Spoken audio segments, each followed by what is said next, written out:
Era el otoño de 1989 en el tranquilo pueblo canadiense de Miramichi, Nuevo Brunswick, un lugar donde las puertas nunca se cerraban con llave y los vecinos se saludaban unos a otros a través de largos caminos de entrada. Era el tipo de pueblo donde las fuerzas del orden local comentaban que sus brazos se cansaban de tanto devolver el saludo a los transeúntes amistosos. La gente no cerraba sus puertas con llave. Este era un lugar de seguridad. Ese año, la quietud se rompió. La gente de Miramichi se encontró viviendo con miedo de un hombre que no podían ver. Un hombre que podía estar en cualquier lugar, en cualquier momento, y ser cualquiera. Lo describían como el monstruo de Miramichi. Atacaba sin patrón, sin piedad. Una noche, una casa ardería. La siguiente, un sacerdote caería. La comunidad que una vez prosperó en la bondad se convirtió en un pueblo atrincherado por su propio miedo. Las ventas de armas se dispararon. Las ventanas fueron clavadas y debido al periodo, Halloween fue cancelado. Durante 7 meses, Miramichi se convirtió en un pueblo fantasma. Era el tipo de asesino que no solo quitaba vidas, quitaba la paz, la fe y el sueño de todos los que escuchaban su nombre. La policía decía que se movía como humo, desvaneciéndose en los bosques antes del amanecer. Era como si estuviéramos persiguiendo a un fantasma, recordaría más tarde un oficial. Pero este fantasma tenía un nombre, y es Alan Joseph Leger. Antes de que el país lo llamara un monstruo, antes de que su rostro apareciera en cada primera plana, Alan Leger era solo otro niño de un vecindario olvidado, uno de 4 niños criados en la pobreza, el rencor y el silencio. Algún día se convertiría en el hombre que transformó una provincia entera en un coto de caza. Pero primero, era un niño observando el mundo desde las sombras de Chatham Head, aprendiendo cómo se veía el miedo antes de aprender a causarlo. Dicen que los monstruos nacen, pero en Miramichi parecía que se hacían. Alan Joseph Leger nació en 1948 en Chatham, Nuevo Brunswick, un pequeño pueblo a lo largo del río Miramichi, donde los inviernos eran largos, los trabajos escasos, y la pobreza tenía una forma de hundirse en las paredes. Su madre, Louise, era una madre soltera tratando de criar a 4 hijos en una casa que nunca era lo suficientemente cálida. Alquilaba habitaciones a desconocidos para llegar a fin de mes, y uno de esos hombres sería el padre de Alan antes de desaparecer. No había figura paterna, ni estructura, ni seguridad. Creció viendo a su madre traer hombres a casa, escuchando cosas que ningún niño debería escuchar. Para un niño pequeño tratando de entender su lugar en el mundo, ese tipo de confusión plantó algo oscuro dentro de él. Aquellos que lo conocieron de niño recuerdan 2 lados de Alan. Algunos pensaban que era brillante, creativo, y tenía el potencial de ser un artista. Otros vieron a un niño violento e impredecible, que peleaba demasiado a menudo y sonreía muy poco. Le gustaba el control incluso entonces. Cuando se sentía impotente, encontraba formas de recuperar el control. Compartía un dormitorio con su hermana y la observaba secretamente mientras se cambiaba de ropa. Los maestros lo describían como distraído, enojado y desconectado. Llevaba ese hambre de control a donde quiera que fuera. Entonces llegó la tragedia que se grabaría para siempre en su mente. Su hermano mayor fue atropellado y murió mientras cruzaba un puente cerca de su casa. Durante su dolor, su madre se volvió contra él. «Ojalá hubieras sido tú», le dijo. Desde ese momento, Alan Leger cargó con un tipo de herida que nunca cerró. Comenzó a ver al mundo como algo que le debía dolor. A medida que crecía, se hizo conocido como un ladrón, un matón y un criminal de poca monta que aterrorizaba a aquellos más débiles que él. Era de baja estatura, pero estaba decidido a parecer fuerte. Comenzó a levantar pesas, construyendo músculo, obligando al mundo a verlo como algo a lo que temer. Caminaba por las calles de Chatham Head con el pecho desnudo, su cuerpo tenso, sus ojos fríos. La gente aprendió a no mirarlo por mucho tiempo. Los psicólogos dijeron más tarde que la vida de Alan Leger se convirtió en un patrón de humillación y represalia. Cada acto de violencia era su forma de probarse a sí mismo que no era el niño débil e indeseado que su madre había avergonzado. Desarrolló un apetito por el riesgo y la crueldad. Irrumpía en casas, a veces mientras los dueños todavía dormían dentro. Movía sus pertenencias, robaba cosas pequeñas o dejaba algo atrás. No se trataba de dinero. Se trataba de hacerle saber a la gente que había estado ahí. Quería que sintieran lo que él una vez sintió, impotencia. Fue en estos momentos que el niño de Chatham Head desapareció, y el hombre que algún día aterrorizaría a Miramichi comenzó a tomar forma. Para finales de sus 30, Alan Leger se había convertido en un nombre familiar para la policía. Lo veían como volátil, enojado y peligroso. Pero nadie en la comunidad, ni siquiera los oficiales que lo habían arrestado antes, podían haber imaginado de lo que era verdaderamente capaz. Lo que comenzó como robo menor e intimidación estaba a punto de evolucionar hacia algo mucho más oscuro, y comenzaría, como muchas historias de violencia, con un golpe en una puerta. Era la tarde del 21 de junio de 1986, cuando Alan Leger cruzó una línea de la que nunca regresaría. En la tranquila comunidad de Black River Bridge, Nuevo Brunswick, una pareja de ancianos, John y Mary Glendening, tenían una pequeña tienda de conveniencia. Eran conocidos por su bondad, el tipo de personas que mantenían frascos de dulces en el mostrador para los niños, y confiaban en todos los que entraban por su puerta. Esa noche, la confianza de toda una vida encontró su punto de quiebre. Después de cortar la electricidad de la tienda, Leger y dos jóvenes cómplices, Todd Matchett y Scott Curtis, irrumpieron. Se suponía que sería un robo rápido y simple, pero cuando los Glendening los confrontaron, se convirtió en algo completamente diferente. Dentro de esa tienda oscurecida, los tres hombres desataron un nivel de violencia que conmocionó incluso a investigadores experimentados. John Glendening fue golpeado tan severamente que no podía ponerse de pie. Mary fue arrastrada, golpeada y agredida sexualmente. La brutalidad no tenía ningún propósito más allá de la dominación. Era como si Alan Leger quisiera borrar la bondad misma que personas como ellos representaban. Cuando terminó, los hombres huyeron en la noche, dejando a John muerto en el piso y a Mary apenas viva, sangrando y destrozada. Ella se arrastró por las escaleras hacia el teléfono y marcó el 911. Los despachadores permanecieron en la línea con ella hasta que llegó la policía.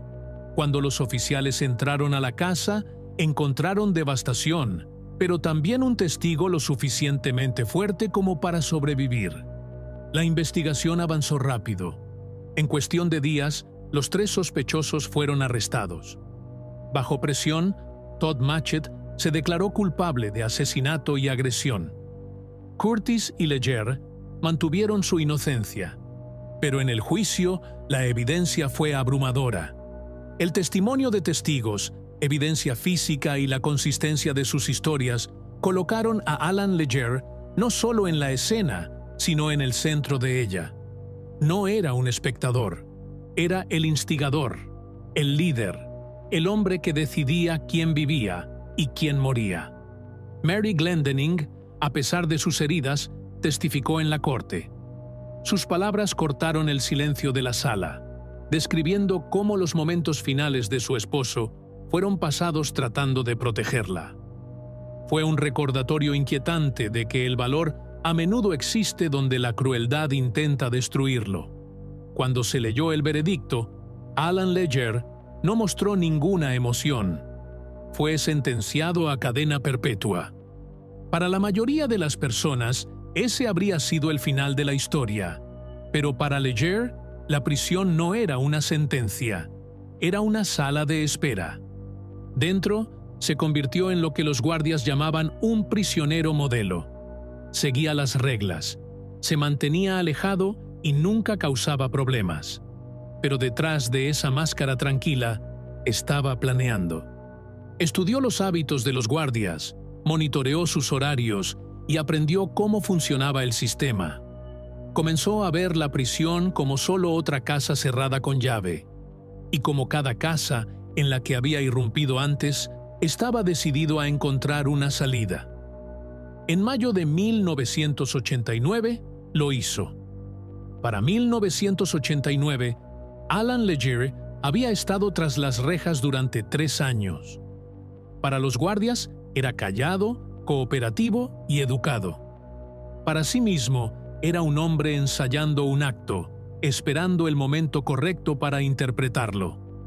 Estaba cumpliendo su sentencia de cadena perpetua en la Institución Atlántica, una penitenciaría de máxima seguridad en Renous, Correctionville. Pero incluso los muros más altos no podían contener a un hombre que había hecho una carrera de encontrar debilidades.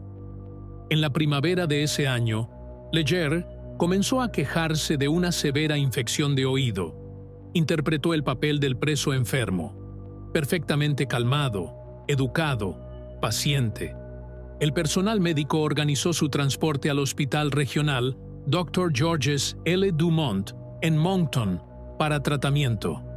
En la mañana del 3 de mayo, 2 oficiales correccionales lo escoltaron en un vehículo asegurado, esposado y encadenado. Parecía cumplidor.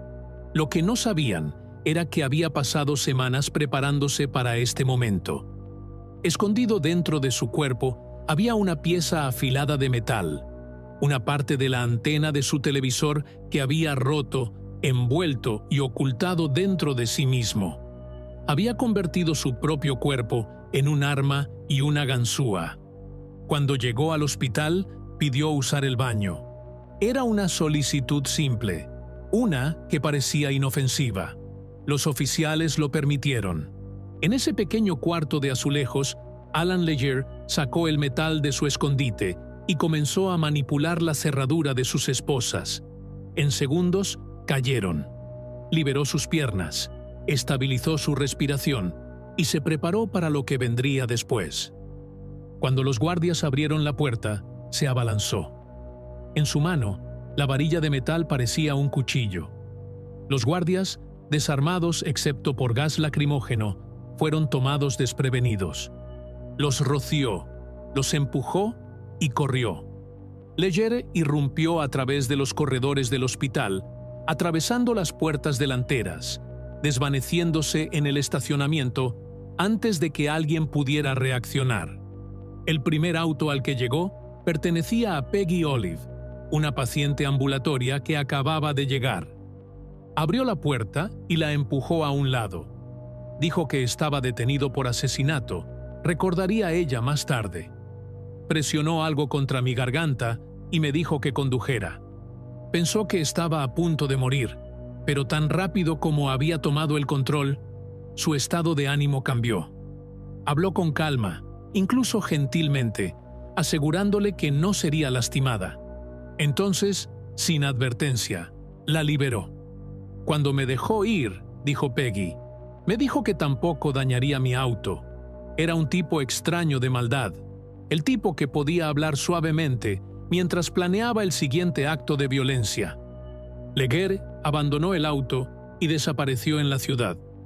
No tenía dinero, ni comida, ni plan más que un pensamiento que parecía guiarlo, ir a casa. Para el momento en que las autoridades se dieron cuenta de lo que había sucedido, él ya se había ido. La búsqueda más grande en la historia de Nuevo Brunswick comenzó esa noche.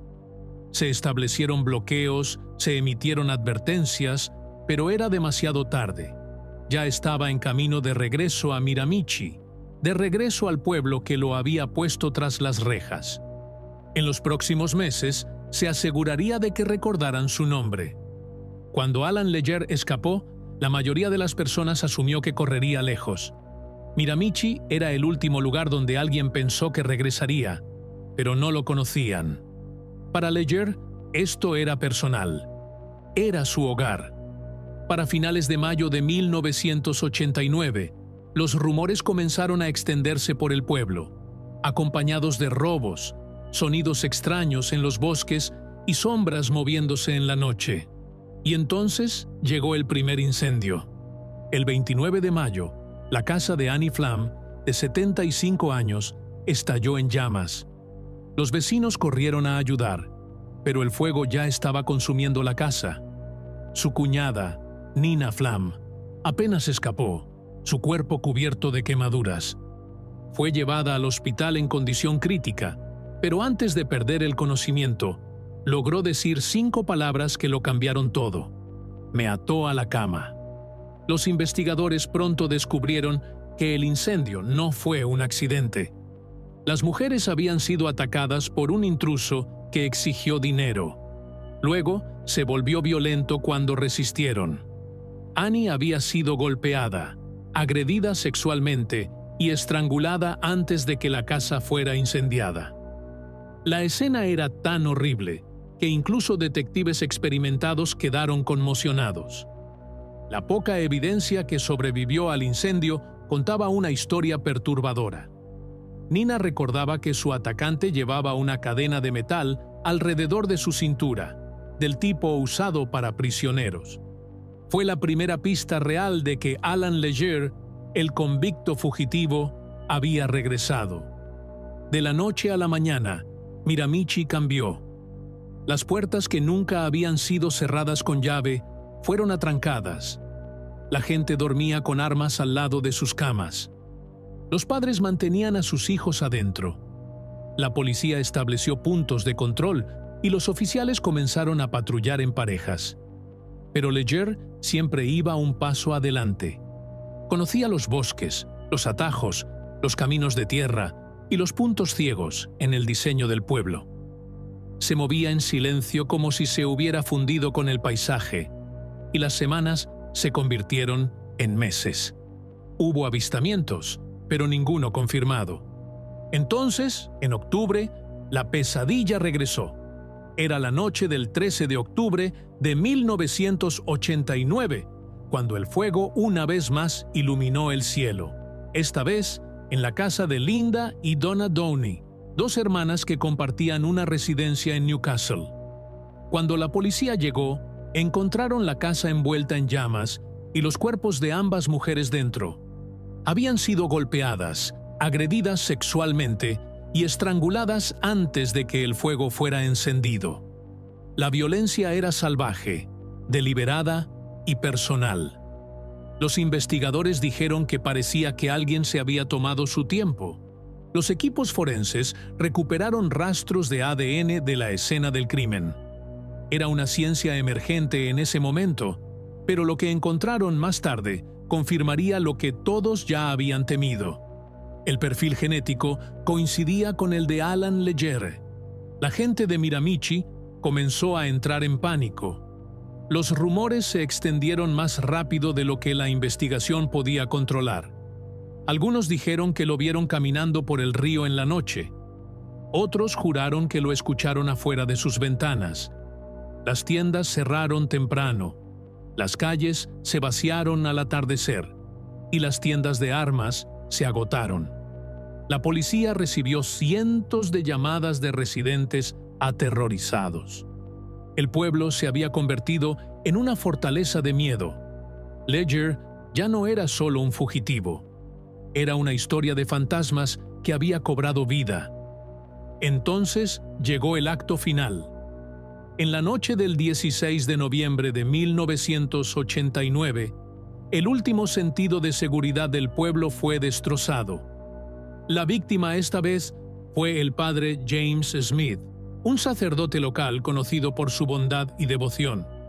Cuando no apareció para una reunión de oración, los feligreses fueron a buscarlo. Lo que encontraron estaba más allá de la comprensión. El cuerpo del padre Smith fue descubierto dentro de su rectoría, brutalmente golpeado y mutilado. Su cuello estaba cortado, su pecho abierto, su mandíbula rota. El ataque fue tan violento que los investigadores lo describieron como tortura. Matar a un sacerdote en una pequeña comunidad católica se sintió como un ataque a la fe misma. Para este momento, Miramichi estaba paralizado. La gente dormía en turnos. Algunos huyeron del pueblo por completo. Incluso la policía admitió que sentían que estaban persiguiendo una sombra. Era como si estuviéramos cazando un fantasma, dijo más tarde un oficial. Leggere los burlaba sin decir una palabra. Dejaba atrás caos y silencio, moviéndose por los bosques, alimentándose del miedo que creaba. Había convertido toda la región en su propio coto de caza. Durante 201 días, había controlado una comunidad entera a través del terror. Y cuando los incendios se apagaron y los gritos se silenciaron, simplemente desapareció de nuevo. Pero incluso los monstruos se cansan de correr, y este estaba a punto de cometer un error. Para finales de noviembre, Miramichi había estado viviendo con miedo durante más de 6 meses. 4 personas estaban muertas, y la policía no tenía idea de dónde se escondía su asesino. Los autos patrulla se arrastraban por caminos secundarios, pero Alan Leggere había desaparecido. La recompensa de Crime Stoppers había subido a $50,000, pero a pesar de cientos de pistas, la policía no estaba más cerca de encontrarlo. Entonces, en la noche del 23 de noviembre de 1989, en St. John, Leggere atacó de nuevo, no para matar, sino para correr. Secuestró un taxi a punta de pistola, obligando al conductor, Ron Gomke, a llevarlo hacia Moncton a través de nieve soplando y caminos helados. Cuando Gomke perdió el control y se estrelló contra un banco de nieve, Leggere detuvo otro auto, esta vez conducido por Michelle Mercer, una agente de la RCMP fuera de servicio. Con ambos Gomke y Mercer ahora como rehenes, Leggere ordenó a Mercer que continuara conduciendo, pero en la ventisca, ella perdió su camino y finalmente se detuvo para cargar combustible cerca de Sussex, Nuevo Brunswick, donde Mercer y Gomke lograron escapar y dar la alarma. Aún desesperado, Leggere secuestró un camión de transporte después, ordenando a su conductor, Brian Golding, que lo llevara a Moncton. Para entonces, Mercer había alcanzado un teléfono de emergencia, y los bloqueos de la RCMP se cerraron en toda la provincia. En la mañana del 24 de noviembre, los oficiales detectaron el camión cerca de Newcastle. Rodeado y sin opciones, Alan Leggere se rindió sin luchar. Finalmente estaba de nuevo bajo custodia, y la búsqueda más extensa en la historia de Nuevo Brunswick había terminado. Irónicamente, si Leggere hubiera cumplido su primera sentencia tranquilamente, podría haber sido elegible para libertad condicional hace años, pero su escape garantizó que moriría tras las rejas. La noticia de su captura se extendió por Miramichi como la luz del sol rompiendo a través de la niebla. Las calles se llenaron de tanta alegría, como si la Navidad hubiera llegado temprano. Después de 201 días de miedo, finalmente podían respirar de nuevo. Fue devuelto a custodia, esta vez bajo extrema seguridad. No más hospitales, no más indulgencia, no más libertad. El hombre que había aterrizado una comunidad durante meses estaba una vez más tras las rejas. Pero para muchos en Miramichi, el alivio vino con otro sentimiento: incredulidad. Habían vivido con tanto miedo que incluso después de su captura, todavía esperaban que regresara. La pesadilla había terminado, pero las heridas que dejó atrás no sanarían tan fácilmente. Después de su captura, Alan Leggere fue llevado a Fredericton, donde fue retenido en una cárcel del centro durante su juicio. Por primera vez, la gente de Miramichi podía mirarlo y saber que estaba verdaderamente enjaulado, pero lo que le esperaba dentro de la sala del tribunal se convertiría en uno de los hitos legales más críticos en la historia canadiense. En agosto de 1990, Leger fue condenado por cargos relacionados con su escape de la institución atlántica y sentenciado a 9 años adicionales. Pero el juicio real, el que definiría su legado, comenzó ese noviembre. Fue la primera vez en Canadá que el perfil de ADN se usaría no para exonerar, sino para condenar. La tecnología era nueva, frágil y en gran parte no probada en la sala del tribunal. Pero en este caso, la evidencia era innegable. Los científicos compararon muestras genéticas encontradas en las escenas de los asesinatos, los rastros dejados en ropa quemada, bajo las uñas y en fragmentos de madera de los sitios de incendio. Cada vez, los resultados apuntaban a un hombre.